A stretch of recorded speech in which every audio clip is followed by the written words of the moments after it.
विद्यार्थी मित्रांनो, post office भरती तुम्ही जॉईनिंग झाल्याच्या नंतर तिथे काय स्पेसिफिक बॉन्ड आहे का? जर तुम्ही जॉईनिंग झाल्याच्या नंतर लगेच जॉब सोडला तर त्याचा फ्युचर जॉबवर काही परिणाम होतो का? सॅलरी अलाउन्सेस किंवा काय क्लिअरन्स असतो आणि काय प्रोसेस असते? विद्यार्थी मित्र आणि मैत्रिणींचा प्रश्न होत आहे की सर या जर जॉब लागल्याच्या नंतर आपण आपल्याला काही आपल्या पर्सनल रिझन असतील किंवा काही दुसरा जॉब लागला तर आपण डायरेक्ट जॉब सोडला तर काही इश्यू होऊ शकतो का? मित्रांनो, आता इथे पाहायचा सगळ्यात महत्वाचा मुद्दा, जीडीएस भरतीमध्ये असा स्पेसिफिक कुठला बॉन्ड आहे का जेणेकरून तुम्हाला तेवढ्या काळापुरते तुम्ही बांधील असणार आहात किंवा बांधील असू शकणार, या गोष्टीमध्ये तुम्हाला बॉन्ड होतं का? तर ऑफिशियली मित्रांनो, ऑफिशियली जीडीएस कडून असा कुठलाही स्पेसिफिक बॉन्ड नाही, हे त्याचं करेक्टेड उत्तर आहे. परंतु जर तुम्ही डायरेक्ट जॉब सोडला तर तुम्हाला थोडेसे प्रॉब्लेम येऊ शकतात. सपोज तुमचा जॉब दुसऱ्या ठिकाणी लागला किंवा तुम्हाला याच्यापेक्षा बेटर गव्हर्नमेंट जॉब भेटला, मग तुम्ही जीडीएस साहजिकपणे लॉजिकली सोडू शकता. परंतु जॉब सोडण्यासाठी ऑफिशियली कुठलाही बॉन्ड नाही, परंतु जॉब सोडताना स्पेसिफिक डिक्लेरेशन फॉर्म असेल, त्याच्यामध्ये काही नोटीस पिरियड मेन्शन असेल, सगळ्या गोष्टी जॉईनिंग करताना आणि त्यांच्या पॉलिसीनुसार ते आपल्याला क्लिअर केलेले असतात. त्याच्यामुळे जो नोटीस पिरियड असेल तो तुम्हाला सर्व करावा लागेल. मग तुमचं जर नोटीस पिरियड 1 महिन्याचा असेल तर तुम्हाला तेवढं गोष्टी सर्व करावं लागतील 1 महिना तरी, आणि नंतर तुम्ही एक्सपिरियन्स लेटर मिळेल तुम्हाला. त्याच्यानंतर ऑफिशियली रेजिग्नेशन दिल्याच्या नंतर सगळ्या गोष्टी तुमच्या सोयीस्कर होतील आणि पुढच्या फ्युचर गव्हर्नमेंट जॉब तुम्ही जो जॉईन करणार आहात त्याला कुठलाही इश्यू येणार नाही मित्रांनो. ठीक आहे, ह्या गोष्टी समजून घेणं खूप महत्वाचं आहे, कारण जीडीएस भरती लागल्याच्या नंतर बरेच विद्यार्थी मित्र पार्ट टाइम मध्ये दुसऱ्या गव्हर्नमेंट जॉबचा स्टडी करतात. त्याच्यामुळे दुसरा गव्हर्नमेंट चांगला जॉब लागला की ते रिझाईन करतात. म्हणून रिझाईन करण्याची प्रोसेस सगळ्या तुम्हाला सांगणार आहे.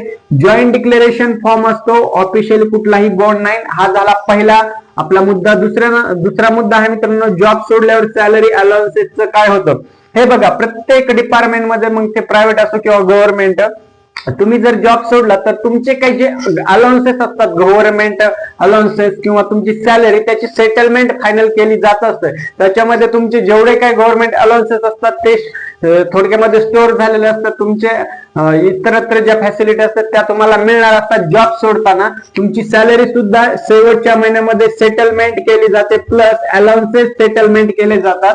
जेणेकरून काय होतं, सॅलरी प्लस आणि अलाउन्सेस फायनल रिलीज करताना सगळे तुम्हाला याचे फायदे होतात मित्रांनो जॉब सोडल्यावर. परंतु दुसरा मुद्दा आहे, तुम्ही जर ऍडव्हान्स घेतला असेल, कॅश हँडलिंगचं तुमच्याकडे वर्क असेल किंवा अमाऊंट क्लिअर नसेल तुमच्या खात्यामधून किंवा तुमच्या आयडी वरून, तर मित्रांनो जर ऍडव्हान्स घेतलेला असेल तर तुम्हाला ते सर्व करावं लागेल, म्हणजे तुम्हाला ते पे करावं लागेल तुमच्या सॅलरी मधून. त्याच्यानंतर कॅश हँडलिंगचं जर काय काम तुमच्याकडे दिलेलं असेल जीडीएस ऑफिसने, तर तुमचं तिथं त्याचा सुद्धा तुम्हाला क्लिअरन्स करावं लागेल, म्हणजे आणि अमाऊंट सगळी क्लिअर करावं लागेल. कुठलाही ड्यू तुमच्या नावावर पेंडिंग असायला नको पाहिजे. जॉब सोडताना ह्या गोष्टी खूप महत्वाच्या आहेत मित्रांनो, ह्या आत्ताच तुम्हाला माहिती पाहिजे. कारण विद्यार्थी मित्र काही दिवस जॉब करतात, काहींना त्यांचे पर्सनल इश्यू किंवा ट्रान्सफर हवी असते किंवा दुसरा गव्हर्नमेंट जॉब लागतो, असे वेगवेगळे कारण असतात. त्याच्यामुळे ह्या गोष्टी आत्ताच समजून घेणं महत्वाचं आहे. तिसरा पॉइंट आहे, फ्युचर गव्हर्नमेंट जॉबवर काही परिणाम होईल का? हे बघा, तुम्हाला आता सांगितल्याप्रमाणे तुम्ही जर डायरेक्टली जॉब जर सोडला तर तुम्हाला फ्युचर गव्हर्नमेंट जॉबवर थोडासा इश्यू होऊ शकतो. 100% नाही, पण कुठला इश्यू होऊ शकतो. तुम्ही जर डायरेक्ट जॉब सोडला तर पुढे डिपार्टमेंटल इन्क्वायरी सुद्धा बसू शकतो मित्रांनो. थोडक्यामध्ये इन्क्वायरी बसू शकते डिपार्टमेंटल. दुसरं, तुम्हाला एक्सपिरियन्स लेटर सुद्धा मिळणार नाही मित्रांनो. आणि तुमची जी सिनियरिटी आहे, समजा तुम्ही 2-3 वर्ष जॉब केलं, सिनियरिटी म्हणजे तुमचा जो एक्सपिरियन्स आहे, सिनियर लेवलला तुम्ही काम केलेलं आहे, ते कुठेही काउंट डाऊन केलं जात नाही आणि हे तुम्हाला कुठलेच बेनिफिट मिळत नाहीत. म्हणून जॉब सोडताना एक तर ऑफिशियली रिझाईन करा, रेजिग्नेशन द्या मित्रांनो. दुसरं, जो काही नोटीस पिरियड असेल तो त्यांचा पूर्ण सर्व करा. तिसरं, एक्सपिरियन्स लेटर असेल ते तुमच्याकडे हँडओव्हर करून घ्यायला पाहिजे.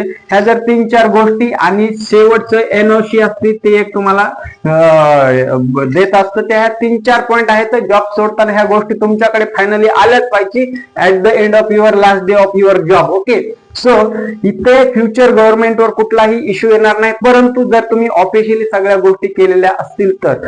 काही विद्यार्थी काय करतात, सपोज कुणाचं तलाठी झाला किंवा कोणी पोलीस झाला किंवा कोणी एमपीएससी यूपीएससी करत आहे, त्याच्यामध्ये क्लास 1 क्लास 2 ची पोस्ट एखादी निघाली, तर आपण रॅन्डमली काय विचार करतो, चला आपल्याला याच्यापेक्षा बेटर जॉब भेटलेला आहे, मग आता जीडीएस भरती ज्याच्यामध्ये की सॅलरी सुद्धा कमी आहे असं विद्यार्थ्यांचं म्हणणं आहे.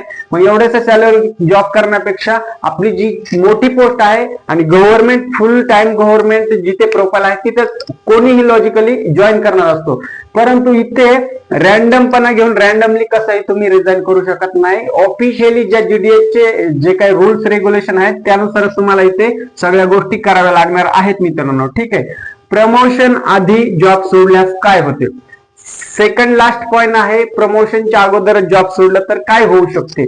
समजा तुम्ही जीडीएस मध्ये 2 ते 3 वर्ष जॉब केलाय, साइड बाय साइड तुमचा कुठला अभ्यास केलाय, दुसरीकडे जॉब लागला आणि तुम्ही जीडीएस मध्ये प्रमोशन व्हायच्या अगोदर जॉब सोडला, काय परिणाम होऊ शकते, तर तुम्हाला इथे सिनियरिटी मिळणार आहे मित्रांनो.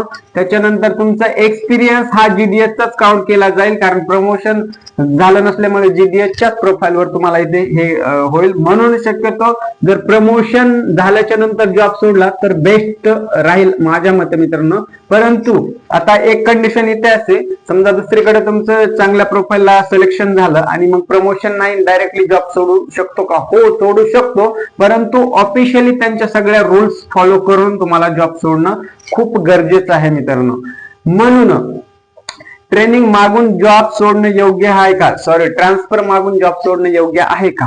आता डायरेक्ट जॉब सोडण्यापेक्षा मित्रांनो तुमचं 2-3 तुमचे पर्सनल कारण असू शकतात. एकतर तुम्हाला दुसरा जॉब लागला किंवा तुमचं मॅरेजचं रिझन असेल किंवा अजून तुमचं फॅमिली रिझन असेल. तुम्ही पोस्टिंग मागून घ्या इतरत्र ठिकाणी, म्हणजे तुमच्या होम टाउनला असेल किंवा तुमच्या जवळच्या तालुक्यात जिल्ह्यात जवळच्या गावात किंवा स्वतःच्या गावामध्ये तुम्ही ट्रान्सफर मागितली तर लगेच ट्रान्सफर भेटत नाही, कारण तिथे पण दोन्हीकडच्या साईड चेक केले जात असतात मित्रांनो.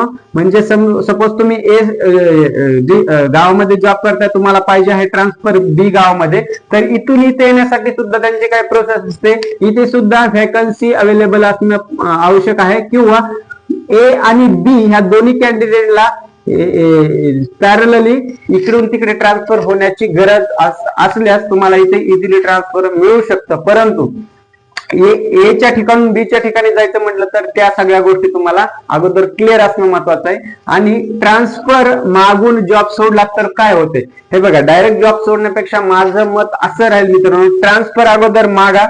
तुमचं ट्रान्सफरला थोडासा टाइम पिरियड लागेल, 1 महिना 2 महिने 3 महिने किंवा 6 महिने. ट्रान्सफर झाल्याच्या नंतर काय होतं, तुमच्या जिथं तुम्हाला रिक्वायरमेंट आहे तिथं ट्रान्सफर होईल मित्रांनो. ठीक आहे. आणि त्याच्यानंतर तुम्ही रेजिग्नेशन दिलं, म्हणजे तुम्ही जॉब सोडला, त्यांना एक लेखी पत्र दिलं ऑफिशियली की मी आता जॉब रिझाईन करत आहे, हे माझं पर्सनल कारण आहे किंवा हे माझं ऑफिशियली कारण आहे किंवा मला दुसरा जॉब लागलेला आहे किंवा कुठलंही कारण जे आहे ते स्पेसिफिक मेन्शन करायचं आणि त्याच्यामध्ये सगळं रेजिग्नेशन व्यवस्थित द्यायचं. रेजिग्नेशनच्या नंतर जो काही टाइम पिरियड असेल त्या टाइम पिरियड पर्यंत तुम्हाला जीडीएस ला सर्व करावं लागेल आणि त्याच्यानंतर तुमचं ऑफिशियली क्लिअरन्स होईल, ऑफिशियली सगळ्या गोष्टी मजबूत होतील, सगळे प्रूफ तुमच्याकडे असतील, एनओसी असेल, एक्सपिरियन्स लेटर असेल, तुमचे सॅलरी स्लिप्स असतील, तुमचा सिनियरिटीचे जे काही डॉक्युमेंट्स असतील ते असतील, बाकीच्या सगळ्या गोष्टी तुम्हाला वन शॉट मध्ये ते क्लिअरन्स केल्या जातील.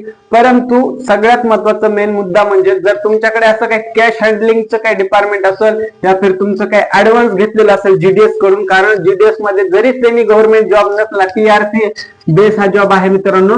त्याच्यानंतर तुम्ही जर काही लोन घेतलेलं असेल रिगार्डिंग त्या जॉब रिलेटेड किंवा त्या जॉबच्या रेफरन्सने आणि त्या तुमच्या सॅलरीतून काही डिडक्शन होत असतील तर तुम्हाला तिथे क्लिअरन्स पूर्ण तुमच्या पद्धतीने करून घ्यावा लागतो. तो जर क्लिअरन्स नाही केला तर तुम्हाला डायरेक्टली तिथून सेवेतून रिमूव्ह करता येत नाही. जरी तुम्ही रिझाईन दिलं तरी तुम्हाला अगोदर तुमच्याकडून जे काही घेतलेलं आहे ते क्लिअरन्स करावं लागतं, त्याची एनओसी असते, ती घेतल्याच्या नंतर तुमचं ऑफिशियली रेजिग्नेशन ते ऍक्सेप्ट करतात. मग बाकीच्या तुम्हाला 4 गोष्टी ते प्रोव्हाइड करतात आणि फ्री टू जॉब करतात मित्रांनो. ठीक आहे. आता म्हणून जीडीएस तुम्ही जॉईन केल्याच्या नंतर जर तुम्हाला फ्युचर मध्ये काही चांगली ऑपॉर्च्युनिटी आली तर नक्कीच तिथे सुद्धा तुम्ही जॉईन करू शकता, काही इश्यू नाही. फक्त ह्या 2-4 पॉइंट आहेत तर ते तुम्हाला समजून माहिती असणं खूप गरजेचं होतं. म्हणून विद्यार्थी मित्रांचे प्रश्न होते त्याच्यावर सोल्युशन काढण्याने खरी माहिती देणे हे माझं तुमच्यासाठी एक महत्वाचं काम आहे मित्रांनो. आणि याच्यामध्ये तुम्हाला आणखी काही तुमचे प्रश्न असतील तर मला कमेंट करा आणि हा व्हिडिओ जास्त शेअर करा, जेणेकरून मित्रांनो तुमच्या जीडीएस भरती करणाऱ्या सर्व मित्रमैत्रिणींना, आपल्या लाडक्या बहिणीला, लाडक्या भावांपर्यंत हा व्हिडिओ जाईल आणि त्यांना या गोष्टीचं माहिती आणि महत्व पटेल, जेणेकरून तुम्हाला किंवा तुमच्या मित्रांना मैत्रिणींना पुढे फ्युचर मध्ये नेक्स्ट जॉबवर कुठलाही परिणाम किंवा इम्पॅक्ट होणार नाही, स्मूथली तुमचं जॉईनिंग होऊ शकतं. म्हणून जास्तीत जास्त शेअर करायचंय. काही प्रश्न असतील तर कमेंट बॉक्स मध्ये विचारायचे आणि तुम्हाला पुढील भरतीसाठी माझ्याकडून खूप खूप शुभेच्छा. भेटूया मित्रांनो नवीन अपडेट सोबत, नवीन व्हिडिओ सोबत. तोपर्यंत जय हिंद, राम राम.